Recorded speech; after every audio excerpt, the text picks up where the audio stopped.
bahwa Islam itu antikristus. Itu jelas. Martin Luther pernah berkata, menuliskan tentang Islam adalah wujud dari binatang buas di hari kiamat. Di hari kiamat ya. Jadi memang Martin Luther sudah memprediksikan bahwa Islam itu adalah wujud dari binatang buas di dalam kitab Wahyu ya. Nah, John Calvin juga mengajarkan bahwa Islam adalah awal munculnya antikristus. Sir Robert Anderson mengungkap 70 nubuat 70 minggu kitab Daniel dalam bukunya The Coming Prince, mengatakan bahwa jika kita teliti kebangkitan kekaisaran Romawi, kita harus fokus pada bagian timur dari kekaisaran Romawi. Di sana ada Mesir dan Turki. Andalah yang kemudian yang disebut dengan ular beludak. Yesus yang mengatakan itu. Andalah yang disebut sebagai antikristus. Yesus yang mengatakan itu. Di mana itu tertulis? 1 Yohanes 2 nomor 18 nomor 19. Antikristus itu berasal dari tengah-tengah kita. Jangan bawa-bawa Islam dong. Islam belum ada pada saat Yesus itu mengajarkan Injil kepada Bani Israel.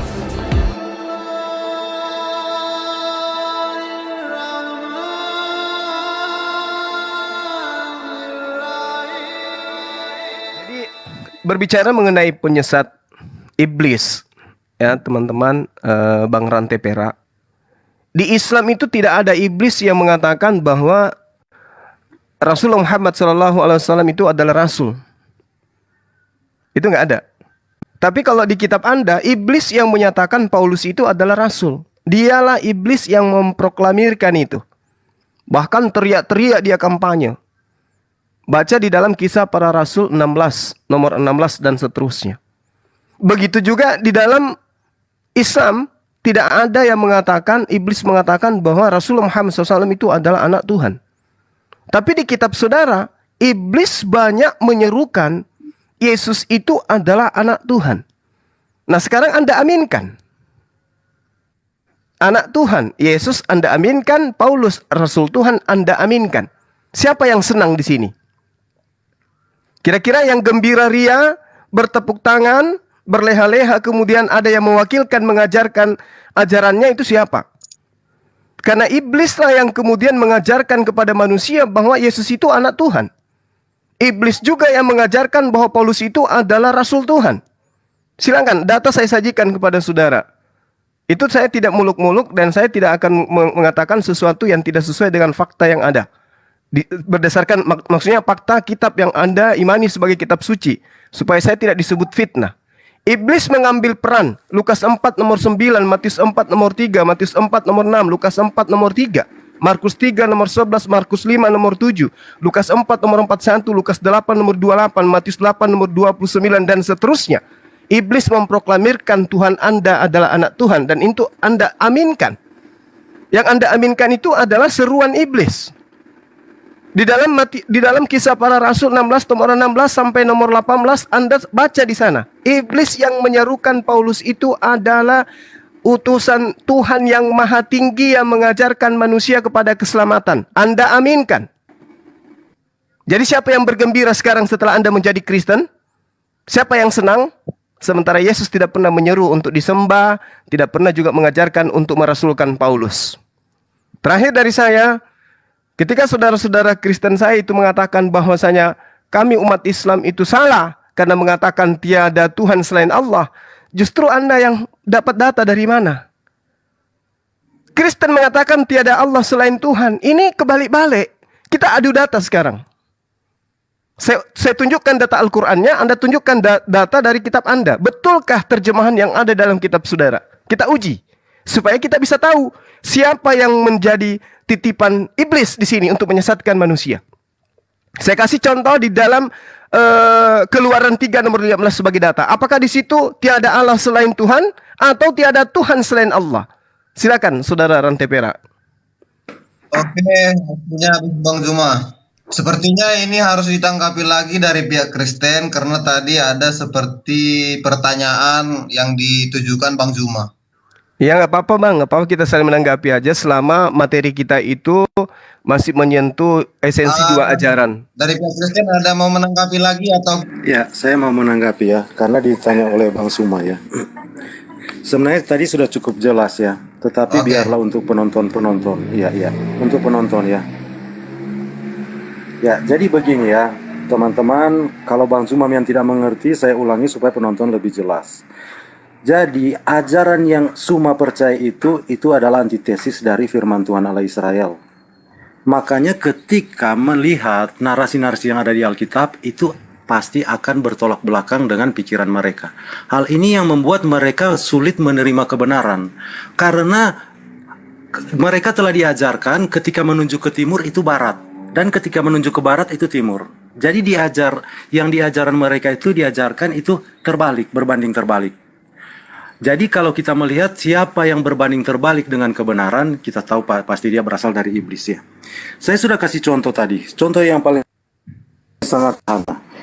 Ketika Tuhan mau memberikan surat 10 hukum, ke-10 hukum kepada Musa, Tuhan berkata, "Akulah Tuhan."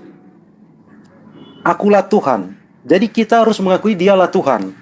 Tetapi di dalam syahadat Islam tiada Tuhan. Tiada Tuhan selain Allah. Jadi itu dasarnya coba kita lihat. Kalau di dalam Islam tiada Tuhan selain Allah, sementara di dalam Alkitab akulah Tuhan Allahmu. Karena ada banyak Allah-Allah. Nah, iblis tidak suka manusia yang kebenaran, makanya sejak dari dasarnya sudah diputarбalikan. Saya sudah bilang penyesatan itu sejak dari taman, bukan hanya nanti di abad ke-7. Cuman sukses ya, di abad ke-7 itu sukses. Tapi sangat sukses ya, bukan cukup sukses. Tetapi intinya mereka akan memberikan pengajaran-pengajaran yang bertentangan. Bahkan mereka mengambil gelar-gelar di mana gelar-gelar sang juru selamat supaya manusia percaya bahwa dia adalah Tuhan. Diambil gelar-gelar itu lalu dipasangkan kepada seseorang Arab yang melakukan perbuatan dosa. Jadi gelar-gelar tentang Mesias, tentang dia adalah terang dunia, dia adalah terang itu, bahwa dia adalah hikmat Allah, dia adalah firman Allah, dia adalah apa semua itu, saya lupa yang lain. Nah itu dikenakan kepada figur yang hidup di Arab, yang melakukan perbuatan dosa. Jadi ini sangat tidak sebanding kalau kita mau bandingkan dengan Yesus Kristus yang memang figur ilahi, memang praeksistensinya ke dalam dunia, dia ada di dalam bersama-sama dengan Bapa, tidak ada di pangkuan Bapa, lalu disamakan dengan manusia berdosa, bahkan yang hidup, yang lahirnya itu jauh sesudah bapaknya meninggal. Tetapi ya itu mungkin mujizat. Orang itu wanita bisa melahirkan anak setelah suaminya meninggal 3 sampai 4 tahun. Mungkin itu mujizat di dalam mereka. Jadi apa yang dipercaya di dalam kekristenan itu dibuat satu imitasi supaya manusia berkiblat kepada dia. Waktunya habis Bapak, rantai perak. Oke. Ya, saya tanggapi bang. Ini kita mau saling menanggapi atau masuk ke pertanyaan nih? Ditanggapi aja sebelum tuntas nggak apa-apa bang. Assalamualaikum warahmatullahi wabarakatuh. Waalaikumsalam warahmatullahi wabarakatuh. Silakan Gurunda. Oke. Berarti ditanggapi lagi ya sampai ini Iya. ya, sampai damai ya. Iya betul bang. Jadi nggak Boleh perlu saya banyak. sedikit menanggapi tadi tentang Artinya? iblis yang rantai perak katakan tadi. Bang. Ini yang berada ngomong di ini siapa nih? ya, gimana? Tunggu bang. Ini bang. Oke, Ketika- silakan Bang Zuma. Oke, makasih bang. Jadi kami umat Islam itu ketika kami menyampaikan suatu narasi, kami harus menunjukkan data gitu. Jadi bukan cuma karena berdasar tendensi kebencian atau ketidaksukaan. Seperti pernyataan saudara kebalik-balik katanya, ajaran terbalik. Justru kalau kita melihat data yang ada, justru iman saudara yang kebalik. Yesus utusan Tuhan menjadi Tuhan. Aku tidak dapat berbuat apa-apa dari diriku sendiri menjadi maha kuasa. Aku manusia menjadi Tuhan itu sendiri. Jadi kebalik-balik ajaran yang Anda imani itu. Tidak sesuai dengan ajaran Yesus. Makanya saya ngambil data tadi di dalam Keluaran ya, Keluaran 3 nomor 15. Kalau kita melihat dari perspektif kata Allah, dikatakan bahwasanya Allah itu diambil dari Kristen sebelum Islam itu ada, harusnya didudukkan perkara itu pada tempatnya. Wa qala Allahu aidan li Musa hazaka taqulu li bani Israil. Coba. Jadi kita menggunakan bahasa yang digunakan oleh Kristen terdahulu supaya kita itu tidak dikatakan berasumsi. Selanjutnya berfirmanlah Allah kepada Musa. Coba. Tidak dikatakan berfirmanlah Tuhan kepada Musa. Tetapi berfirmanlah Allah kepada Musa. Beginilah kau katakan kepada orang Israel. Yod he vav he. Siapa Yod he vav he pada katanya dalam bahasa Arab? Allah. Coba Anda lihat bagaimana kemudian kitabnya orang Yahudi diterjemahkan ke dalam bahasa Arab. Yod he vav he mereka terjemahkan Allah. Bukan Rabb, tapi Allah. Bukan juga ilah atau Rabbus samawati wal ard. Tetapi dikatakan itu adalah Allah. Lalu dikatakan ilahaka abaikum ilaha Ibrahim wa ilaha Yakub arsalni ilaikum. Ini kebalik. Ajaran ini tidak sesuai dengan kaidah bahasa Arab. Kebalik-balik dia. Harusnya ketika Anda itu mau menggunakan bahasa yang benar dikatakan ilah Abraham, ilah Ishak, ilah Yakub. Kalau pingin Arab. Jangan mendudukkan bahasa yang tidak sesuai dengan kaidah. Jadinya kebalik-balik. Keliru ketika dikatakan Allahu abaikum, Allahu Ibrahim, wa Allahu Isa. Itu tidak ada itu dalam kaidah. Makanya kita harus mendudukkan bahasa itu sesuai dengan kodrat. Jadi kalau dikatakan tidak ada Tuhan selain Allah, itu udah benar. Tapi kalau dikatakan tidak ada Allah selain Tuhan, ini apa namanya ini? Ya menggelikan gitu ya. Jadi kembali kepada konsep yang tadi, Bung, ketika Anda mengatakan membolak-balikkan ajaran, justru yang membolak-balikkan itu adalah ajaran yang datang setelah Yesus, yang ada di tengah-tengah Yesus, murid Yesus yang nyamar seperti domba. Dialah yang membolak-balikkan ajaran Yesus itu sendiri, yang tadinya utusan menjadi pengutus, yang tadinya manusia menjadi Tuhan. Seperti itu. Oke, Bang Juma, waktunya habis. Kita sekarang stop. Sepertinya kalau masih mau ditanggapi dari pihak Kristen, ditanggapin. Kalau tidak, biar saling bertanya. Ya, silakan. Ya, jadi begini ya. Boleh saya tanggapi sedikit yang tadi ya? Mau ditanggapi kah? Supaya lebih jelas lagi. Iya, supaya lebih jelas lagi yang tadi ya. Saya yang tanggapi ya. Oke, kalau ditanggapi 3 menit lagi ya. Iya. Ya, jadi Suma tadi mengatakan, dia mengutip di Kejadian 3 ya, ayat 15. Di sini dikatakan, selanjutnya berfirmanlah Allah kepada Musa. Karena kalau berbicara Allah kepada Musa itu orang Israel pasti tahu Allah yang mana, karena ada banyak Allah. Tetapi ketika berbicara Allah berfirmanlah Allah kepada Musa, orang Israel itu tahu Allah yang mana. Kita undur di ayat 14 ayat sebelumnya. Firman Allah kepada Musa, Aku adalah Aku. Nah, inilah yang disingkat dengan tetragramaton yang kita baca sekarang, Tuhan. Jadi jelas, bahkan di firman-Nya dikatakan begini. Selanjutnya berfirman Allah kepada Musa, beginilah kau katakan kepada orang Israel, Tuhan, langsung koma di situ, nggak lanjut. Tuhan, yang Aku adalah Aku ini itu Allah nenek moyangmu. Jadi ini bukan Allahnya Muhammad, tapi Allahnya Abraham. Tuhan, Allahmu Abraham, Allah kakekmu Ishak, Allah nenek moyangmu Yakub. Jadi itu maksudnya. Yang Allah sini, yang Allah Abraham, Ishak dan Yakub ini siapa? Tuhan. Jadi makanya jelas yang saya bilang tadi, di dalam Islam dibuat terbalik. Memang kenapa dibuat terbalik? Supaya ketika orang Muslim mau menjelaskan kebenaran atau mau melihat kebenaran di dalam Alkitab, mereka sudah ditanamkan konsep yang terbalik. Sama seperti yang saya bilang tadi, di timur itu sudah diajarkan kepada mereka barat. Jadi ketika kita menjelaskan kita berjalan kemana, pasti akan bertentangan. Sama dengan halnya langit dan gunung. Itu di dalam mereka itu dibuat terbalik. Langit itu digambarkan hijau, gunung itu biru. Makanya ketika kita mengatakan di gunung biru, oh kamu sudah salah. Karena apa? Di gunung itu oh kamu sudah salah. Karena apa? Gunung itu biru. Jadi intinya pola pikir mereka seperti itu. Itu terjadi ya di dalam hal paling esensi di dalam Kristen bahwa Yesus adalah anak Allah. Itu benar-benar disangkal.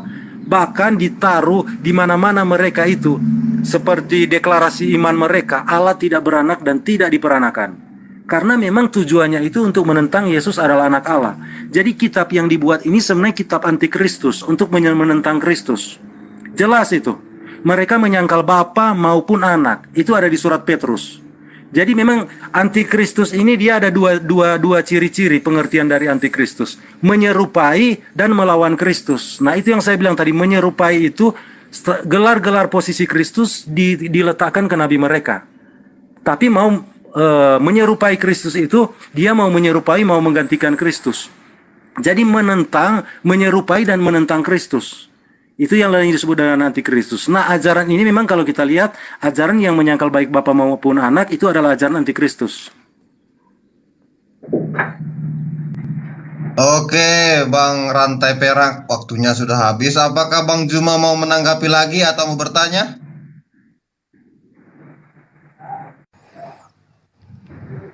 Saya tanggapi ya, 3 menit ya. Oke, ditanggapi lagi. Oke, baik. Nah, justru yang Kita kasih 3 menit lagi ya. Iya, silakan. Justru yang mengajarkan terbalik-balik itu saudara. Kejadian 17 nomor 7, Tuhan sendiri yang mengangkat dan memproklamirkan, aku akan menjadi Tuhan. Tuhan anak-anakmu, Tuhan keturunanmu secara turun-temurun.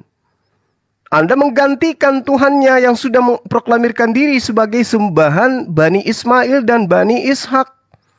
Justru parah setelah Kristen datang menggantikan dengan Bani Maryam.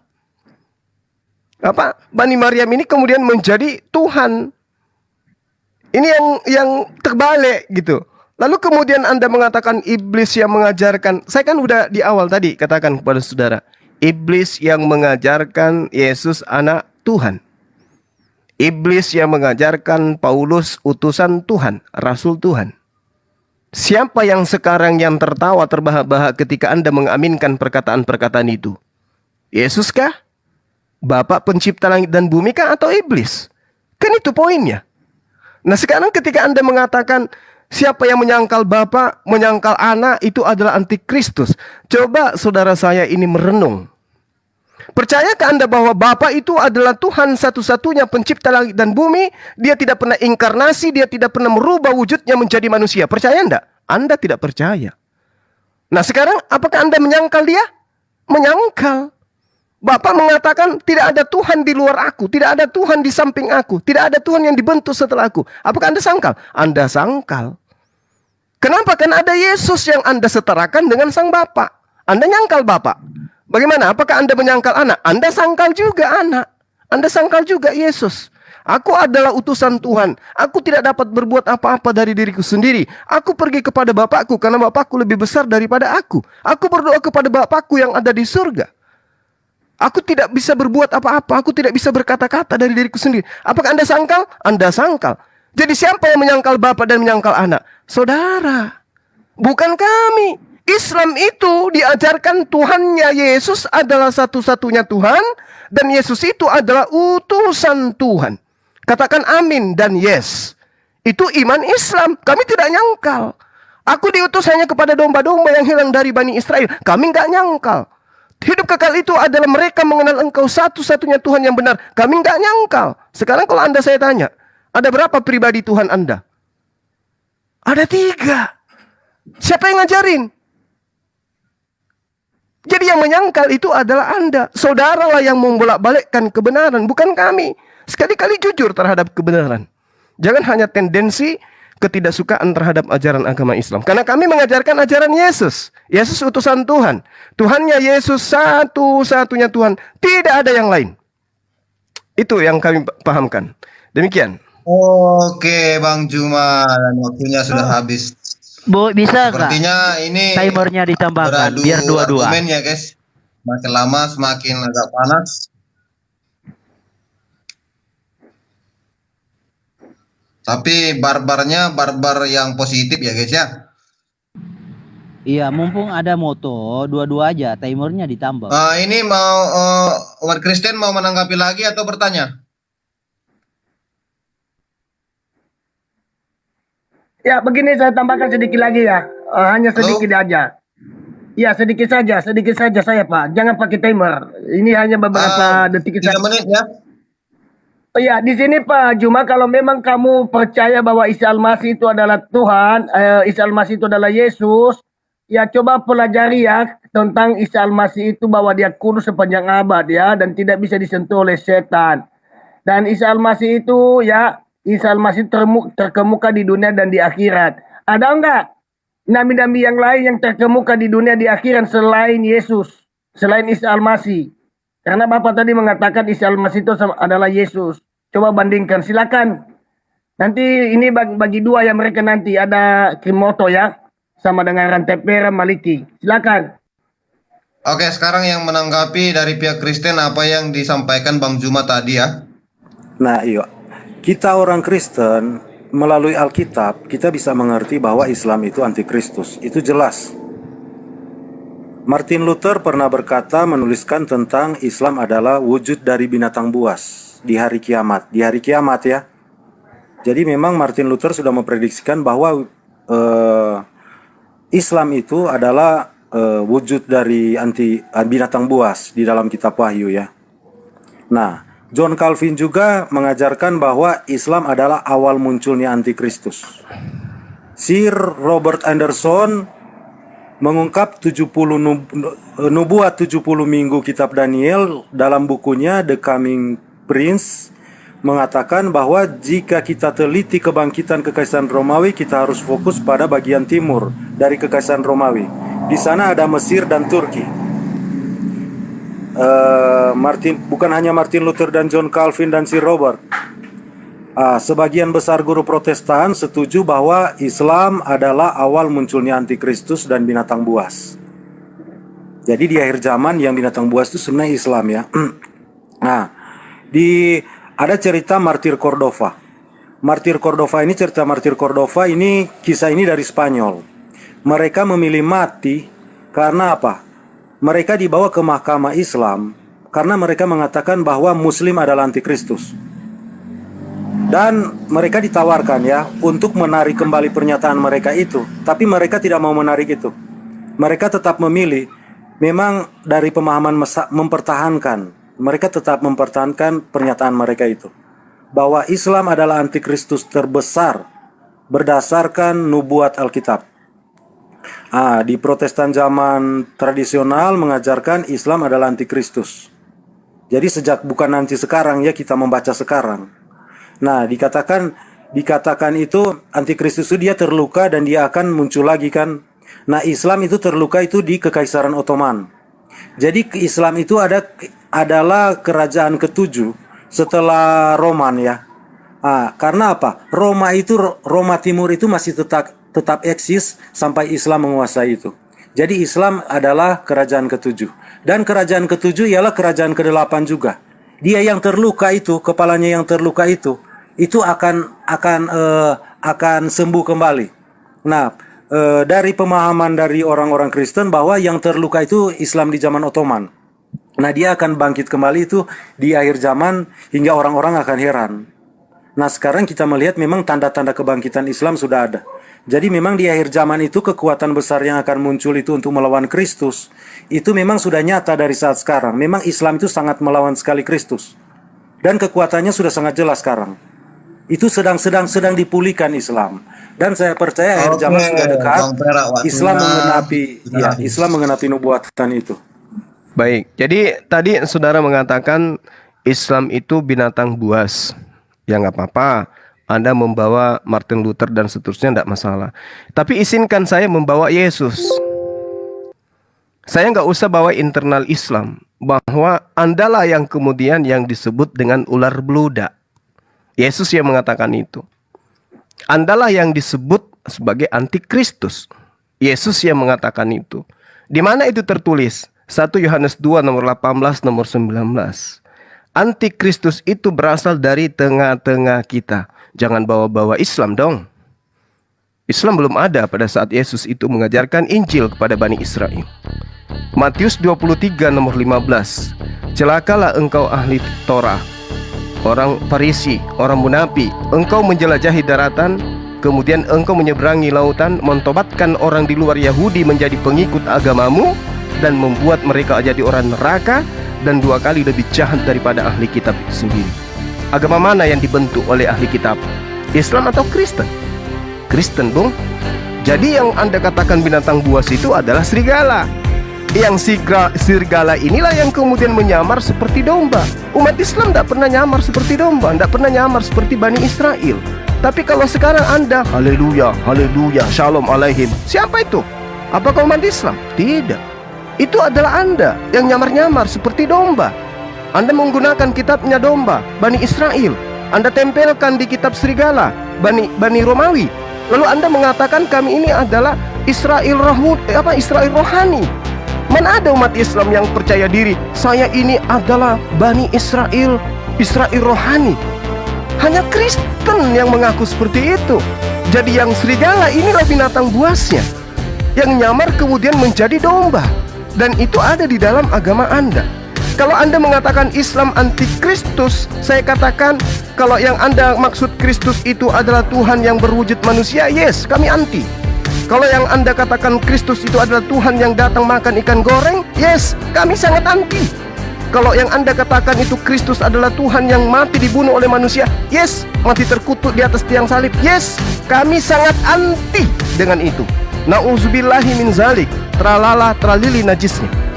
Kami sangat anti dengan itu. Tapi kalau Anda mengatakan Yesus Al-Masih putra Maryam itu adalah Tuhan atau adalah nabi, kalau Yesus itu adalah nabi, adalah utusan Tuhan, adalah rasul kepada Bani Israel, maka disitulah Islam. Siapa Yesus menurut Yesus?